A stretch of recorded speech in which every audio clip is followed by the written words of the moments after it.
doing okay, Dave? I'm gonna stand. We're just gonna go through the motions. You ready? Yeah. I'm gonna say an invocation. We'll do the pledge, and then we'll get to business. But let's bow our heads right now. Father, we thank you for the day, and we thank you for all that you have done for us, how you've blessed us and our community and our people. We want you to look after those that are guests in our community as they evacuate the hurricane, and we ask you to look over us and keep us under your watch and in your care as this storm looks like it may move through our community. And be with us to be ready, be able to do what we need to do to protect our citizens and to take care of them in the ways they need. Always good to be prepared, so help us to do all that.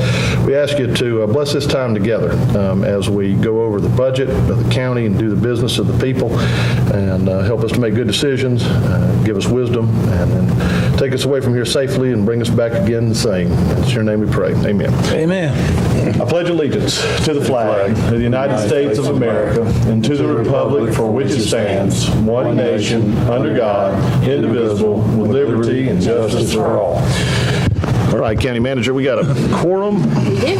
All right, I want to call this meeting of the Monroe County Board of Commissioners to order. At this time, we do not have a formal agenda, but what I've asked is Chief Perry to come in and give us an update on the storm and our emergency management procedures and preparations. So Matt, Well, real quick, because Ben's not staying for the entire, and we need this resolution for.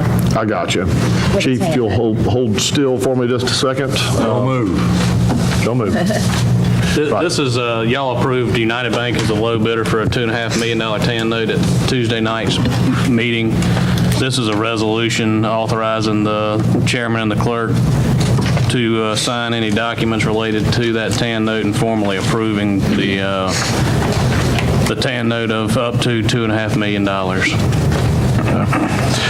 At this time, unless y'all have any questions for Ben, I'll entertain a motion to approve the resolution. Make a motion to approve the resolution. Got a motion from Commissioner Ambrose. Do I have a second? Got a second from Commissioner Rowland. Any discussion? Yeah, we're gonna go ahead and get it all at once, or we're gonna take it in intervals. I think we're gonna get it all at once. Yeah. Okay. Can I add to Commissioner Ambrose's motion to authorize the chairman and the clerk to sign the Sign. thing? I rescind my motion, redo it, allow the chairman Clapsley to sign and authorize this TAN note. Thank you. And we've got the second from Commissioner Rowland again. And so with no further discussion, I'll call the question on that. All in favor? Motion passes. Thank you. All right, thank you. Appreciate your work.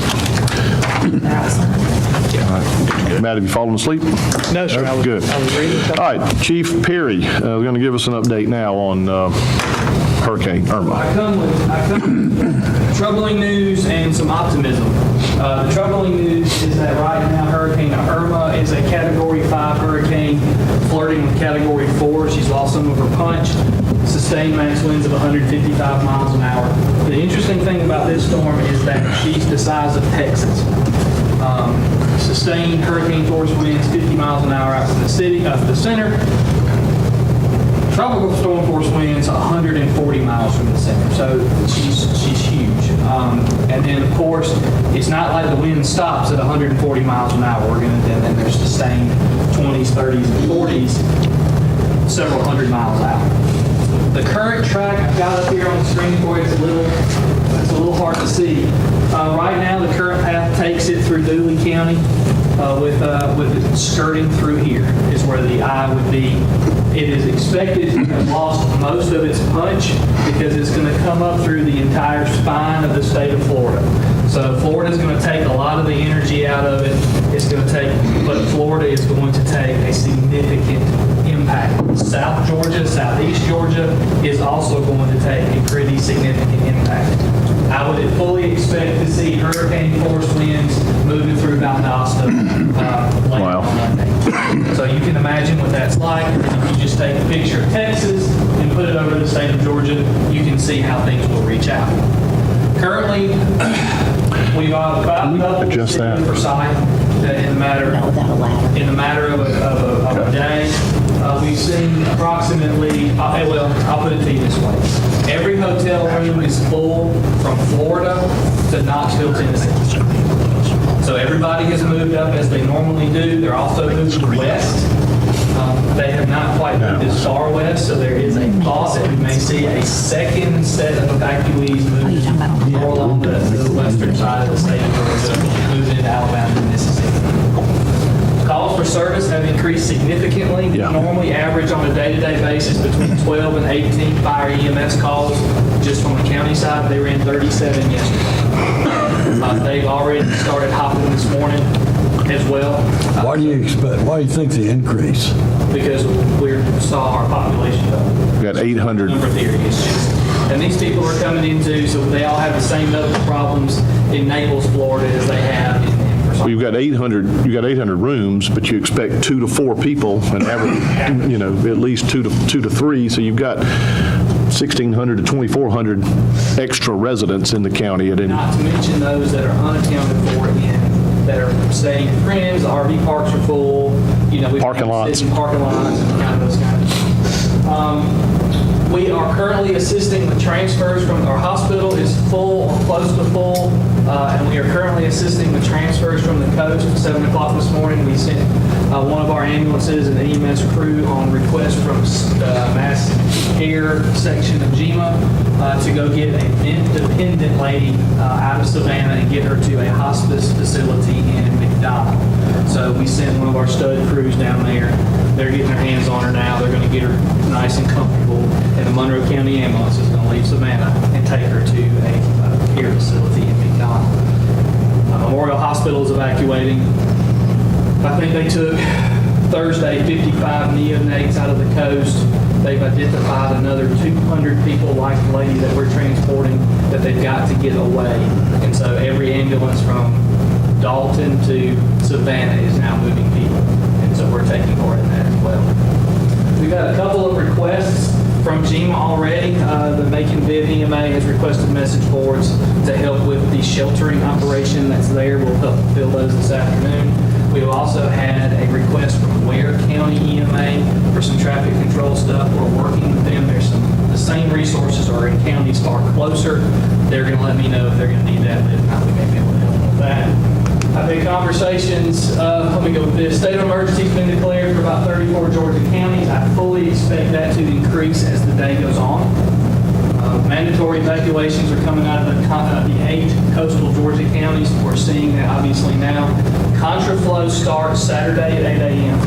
We're going to see I-16 turn westbound in all lanes, moving out of the coast of Georgia, moving in our direction. As of this morning, now this could change, there has not been a contraflow plan for I-75. I know there is a plan for that, but I don't think they're going to pull the trigger on it. We have shelters that have opened, large shelters that have opened in Valdosta, Macon, and Augusta. Augusta right now has a 5,000 bed facility that they don't have enough people to staff or beds to put to use. So the Red Cross is having some significant staffing issues. Remember, they sent a contingent of people to Hurricane Harvey in Texas. So they couldn't do it here in Matthew. They've sent folks to Texas that are still there, and now we're still looking at that storm coming at us. So we're having to not rely on or be able to use the Red Cross as we would normally have planned to do. The State Operations Center has been open. It has been open for the last 2 days, fully staffed 24/7, trying to deal with what we call the disaster within the disaster, which is the evacuees and the humanitarian effort that comes with that. And then they're going to deal with the eventual landfall and the damage and destruction that comes along with it. Georgia National Guard got activated yesterday. I went and met with them yesterday afternoon around 4 o'clock. There will be 1 person left in our armory. The entire 48th Brigade is now moving downrange. They will be posted in Tifton, Valdosta, and Albany. So we've lost our National Guard contingent. They're not going to be here. So if we need help, the question I asked them was, well, let's just say that, mass hysteria hits and tornadoes and, dogs and cats living together the whole world. Where am I going to get help? And the answer was, that's a great question. We don't know. Because most of the assets are headed to the coast. No, we'll get help. It's just a matter of finding it. We'll track it down.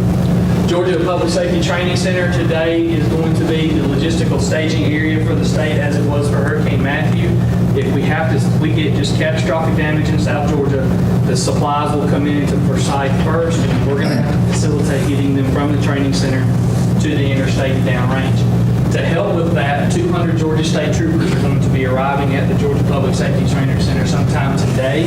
They're going to be housed there for the next 2 days, and then depending on landfall, they will be sent downrange. Like with Matthew, they'll cut their way in, they'll disperse out and do what they need to do. This is the interesting thing, and I put this in here for a reason. The Marine Corps Logistics Center in Albany, Moody Air Force Base in Valdosta, and Warner Robins Air Force Base are now just holding areas for the USAR teams. These are the urban search and rescue teams. We have a team in Georgia, we actually have 4 teams in Georgia, all have been obviously tasked to Georgia. We have a number of people in our agency that are included on this team, myself included, that are not going to get activated. But we've got USAR teams from Colorado, from California, 2 teams from California are sitting at Moody Air Force Base. And I think there's 5 teams that are going to be in Warner Robins. They can bring over 600 vehicles coming in the next couple of days, and will be staged at Robins Air Force Base to go downrange. These are everything from building collapsed folks to cadaver dogs to they bring in some heavy equipment to bust through collapsed buildings and using those kinds of things. So here's what we're having to consider for ourselves here. We have a briefing at noon that's going to help tell the tale of this. The storm has slowed a little bit. We were originally looking for a Sunday landfall. Now it's looking more like a Monday influence for us, where we'll start to see some things come through on Monday. We still plan on opening our local emergency operations center here. It'll be over at the city Forsyth Fire Department, as we have done multiple times in years past. That way we can coordinate efforts between the city and the county to make that happen. We are looking at sheltering options. Y'all put a pin in that for just a minute. I'll talk about that a little more here in a minute. We do have to look to feed employees. Typically, we have managed to have, local churches or things like that have taken care of us. We have also used funds to feed our staff because, let's face it, road department, fire department, sheriff's office are going to be 24/7 for about the next 48 to 72 hours. We're just not going to stop. So we're going to have to feed these guys and help them out with showers and places to sleep. We've taken care of that in the past. It's really not a big ordeal for us.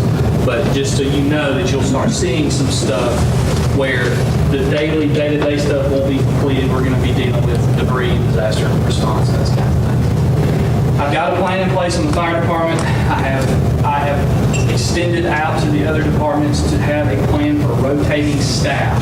At a certain point, man got sleep. And so we're going to ride it out on Sunday and Monday with an obviously heavier contingent of employees that are out doing good work. But we're going to rotate them out after the storm comes through, and we'll have a fresh shift to come in behind them. Sheltering. We do not have any shelters open in Monroe County yet. We are directing anybody that needs legitimate shelter. We are directing them to the large shelters in Macon. I've had conversations with Spencer Hawkins, who's the Macon EMA director. They've been working very closely with public health. They have several hundred beds that are open, the ability to expand more. They've got nurses on site. They've got a feeding plan on site. The Red Cross is there, handling basic care needs, everything from hygiene products to food. So right now, the plan is we send them all to Macon. What I do have a bit of concern with, and I know you all had them in the past, is when the storm comes in, we have Monroe County residents that do live in mobile homes, they have substandard housing that are susceptible to danger. I have had conversations with 3 churches. I have 2 more that are coming online that are opening their doors as what we call Good Samaritan shelters. These are folks that are going to open up. They're going to take care of folks. What I'm looking for is on Sunday, depending on how the Friday and Saturday weather broadcasts go as far as timing, we'll make an announcement that says if you do live in mobile homes, if you live in housing that you don't feel can handle sustained 40 to 60 mile-an-hour winds, these churches are open and are willing to help take care of you during this time. Understand that they do shoulder that responsibility, and that things for feeding and mass care, that is their responsibility. But the ones I've talked to have said, we got to take care of it. So these folks that need a roof over their heads that's far sturdier than what they normally have, we're making arrangements now on at least 4 to 5 different places for them to be able to go. And that has traditionally been a bit of a issue for us. I was very surprised that when the tornadoes came through, I get phone calls now. Every series of big storms we have come through, I get phone calls from people who are scared to death. And the storm just freaks them out. So we're now making arrangements, and we'll have it taken care of, hopefully by close of business today, to have 4 or 5 or 6 places to put them. That'll be far safer, and they'll have other folks in with them.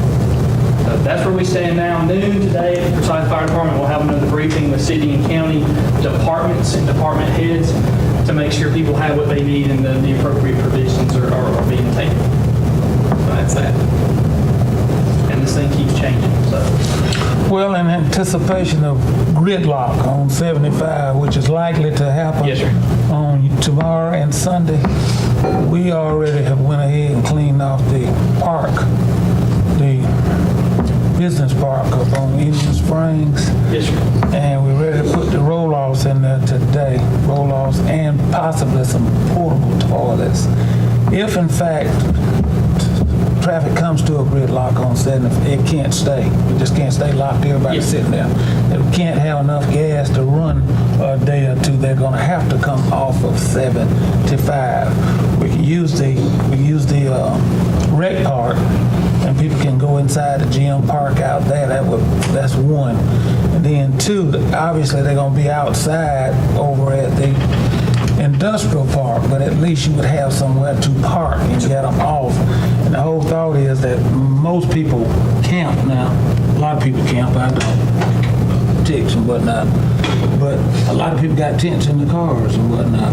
And until the blunt of the storm come, they would at least have somewhere to pull off. There is no, as he said, there is not a room between here and somewhere up in Tennessee, and there's nowhere to go. When he said people going west, well, the problem is that you still got the after effects of Harvey out there. You know, they can't go to Houston or nowhere like that, or New Orleans.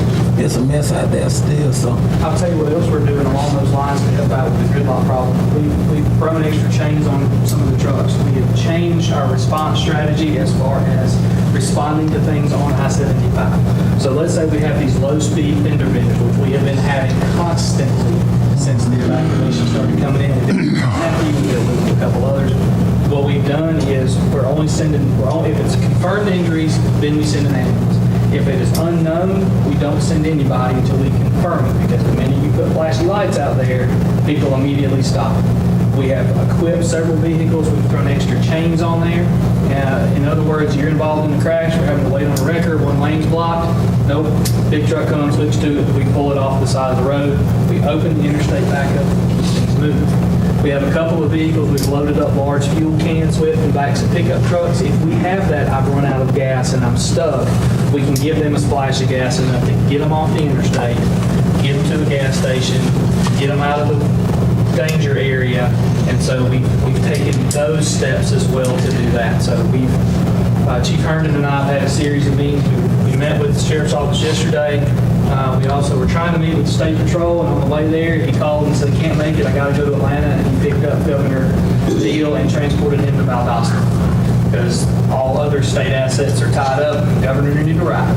So a corporal from Forsyth, Georgia had to go get him and take him down south. So we've got we've got good plans going on. We're going to meet again at noon to continue that process. How many of us, if any, do you need there? It's open to anybody that wants to show up. I will tell you, I'll leave one point.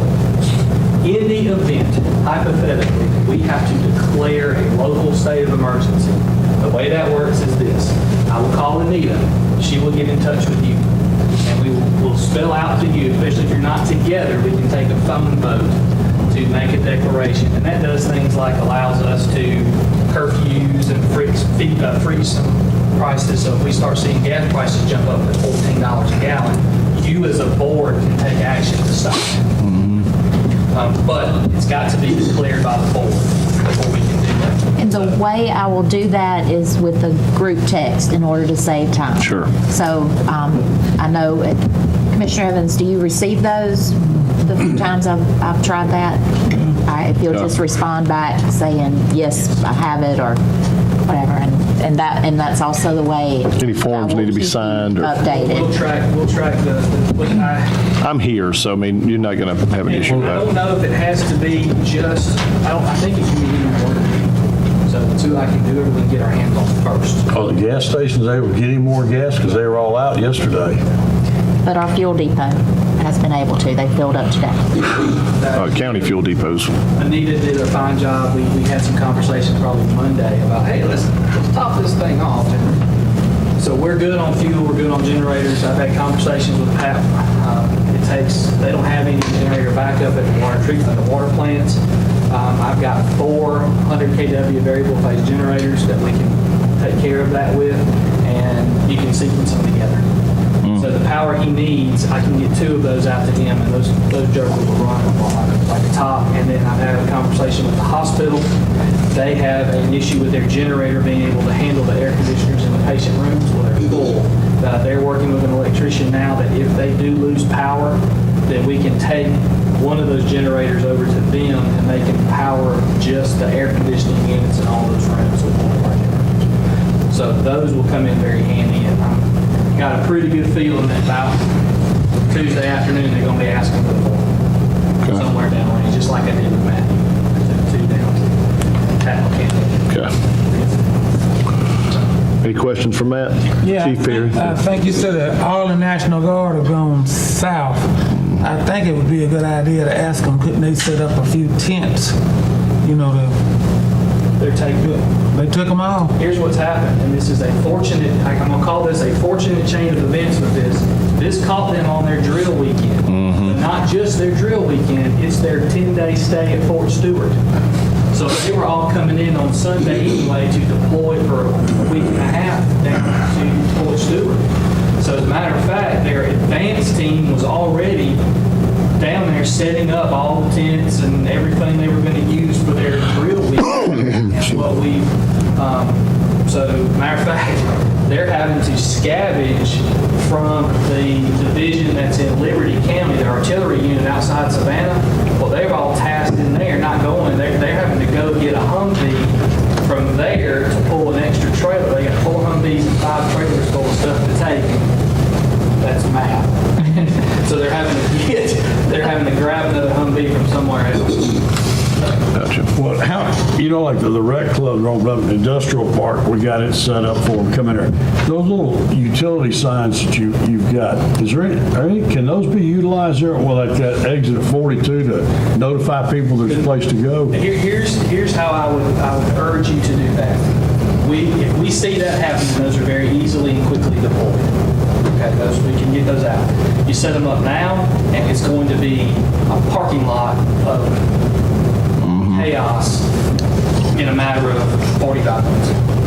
And so what I would say is, let us watch it and monitor it, and then if we start to see, okay, we're getting ready to start, we can deploy it, we can pull a deputy or 2 to start moving traffic and do some stuff with it. Just remember that tents and porta potties and things like that are light, and if we're going to see sustained gusts of 60, they're going to be gone. Yeah. So what we could do is direct them to these just right out the storm shelters, and then if it looks like we're going to have this longer term care issue when the storm passes, then we deploy that plan and we start making those things happen. Because 75 is a gridlock now, but when they turn 16 around, it's really going to be. You know why 75, you're going to love this. You know why 75 has been gridlocked for the last 2 days? The DOT decided to do construction. They closed 3 lanes at 75. Thanks. Thanks, DOT. So is the plan, so if 75 becomes a parking lot, would we direct them to the 3 to 5 churches that are already on board now? Problem. If those feel do we need a place, a location, not a open field, but a place as a backup that we need to have prepared, or do we think it's going to get that bad? I don't think it's going to get that bad, but again, I always plan for the worst and expect the best. So what I would suggest that we do is let me reach out and find more than 3 or 4 churches that are willing to do that. Usually, I mean, this storm's going to last 18 to 24 hours, and then it's a matter of us. Now they're going to have to wait. Remember, they just can't turn around and go back. The state's going to lock down the coast. They're going to get in. They're going to clear roadways. They've got to inspect bridges. You know, if this thing continues to track farther west, they're not going to have to do as much of that because it's not all coastal and rural, and that they're going to be able to really focus on those main bridges, and the turnaround will be a lot faster. I mean, really, with the interstate open, counties take care of county highways and bust them open, and usually residents come in and they start cutting their county and city streets clear. So I feel pretty confident that as long as we can keep traffic moving north, we're going to. Is there no need to move it east or west with the track of the storm coming up 75 and actually being less strong or weaker over on, Augusta, for example, things like that, or over to Columbus or even farther west? Is there any, I say need, but any way to let folks know, hey, that storm's coming up through here? Obviously, a lot of them are going to have cell phones and weather apps and all that kind of stuff. Yesterday I rode down until about 9:30 last night, and they're on a smartphone and they're getting updates. Dissemination of information is nowhere near the trouble it used to be, even 10 years ago. Okay. So I'm not too much concerned about that. Right now, it's a matter of let's see what happens Friday and Saturday. Before the storm path changed this morning, yesterday, I was asked if we could open the arena at the recreation department for travelers with horses Yes. as a safe place. Now that the storm is tracking this way, is that even a good idea? The center has opened. Yep. You can house hundreds of horses. And the fairgrounds are also a mass care site, so they're set for that. So As if you have my horses- understanding is that they're full now, though. They are. I haven't gotten the latest. I got an update yesterday that said, but I haven't gotten the latest one. There's a conference call this afternoon. That'll be the area 4 guys will have a conversation about it. We've also got Riata, several other places on the north end. We can probably have conversations with about opening theirs. Our arena's small. It's open. We're just stuck because we have to deal with the evacuation situation on the front end, the storm, and then the evacuation situation on the back end. So, I tell folks all the time, it's a disaster, not an inconvenience. So you're going to have to do things that you just normally wouldn't do. And this is one of those times where we're going to have to think outside the box. So let me just summarize our general game plan here. First, we are going to take care of our emergency workers, our staff, their family, make sure that they're fed. That's number one, because that's our lifeblood.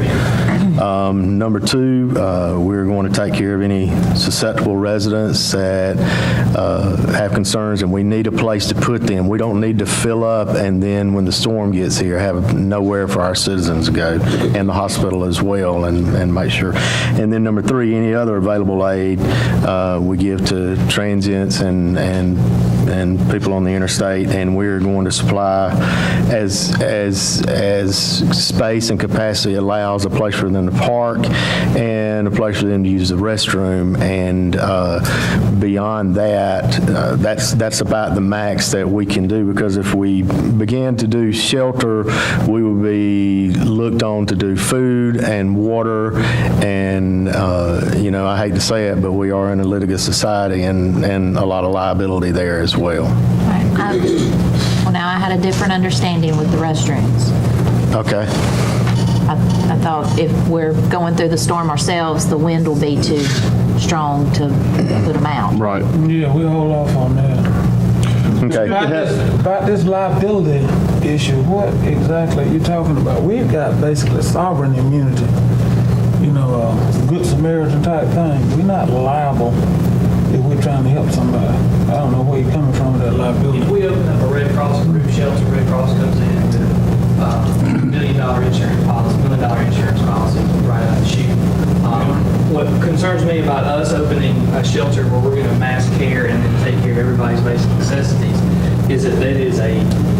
just sucks all of your resources.